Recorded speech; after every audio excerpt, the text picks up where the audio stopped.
Today, another American city and more families and loved ones were tragically confronted with the epidemic of gun violence in this country. In San Jose, California, a gunman opened fire at a light rail yard, killing 8 people. Police said the suspect, who worked for the Transportation Authority, is also dead. It's become all too common, and California Governor Gavin Newsom pretty much preached his response today. It begs the damn question, what the hell's going on in the United States of America? What the hell's wrong with us? But it's time to deal with the endemic before this pandemic of gun violence, the pre-existing condition that somehow sort of pushed aside last year, but now has raised its ugly head again this year.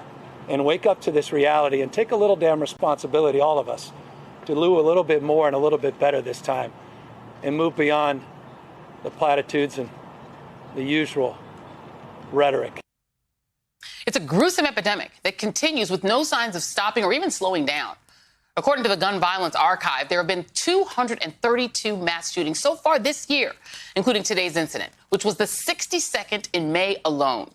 Today's shooting leaves another community asking again, as we do every time, when will this insanity stop? Unfortunately, because of the gun fetishizing Republicans running so many state houses, clearly not anytime soon. Just look at Texas. On Monday, lawmakers there approved a bill allowing anyone 21 and older to carry a handgun without a license or training or a state background check. And Governor Greg Abbott says he will sign it.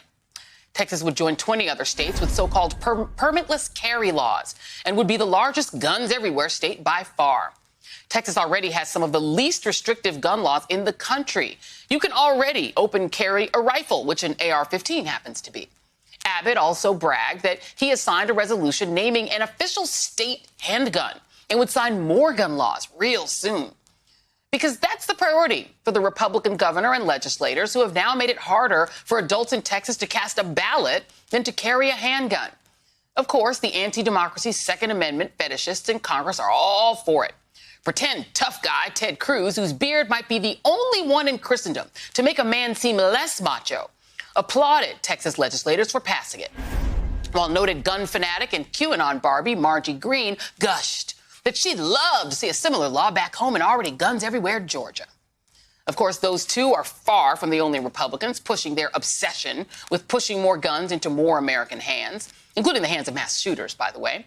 But the most bizarre and disturbing example of a willingness to shill for the now Texas-based and financially and morally bankrupt National Rifle Association's agenda comes from Louisiana Republican Senator John Kennedy, whose new video, the NRA said, would, quote, trigger the libs. I believe that love is the answer, but you ought to own a handgun just in case. Well, Senator Kennedy, yeah, we're triggered. And not by your stupid video, which basically promotes guns as a stand-in for having a love interest and poor spelling.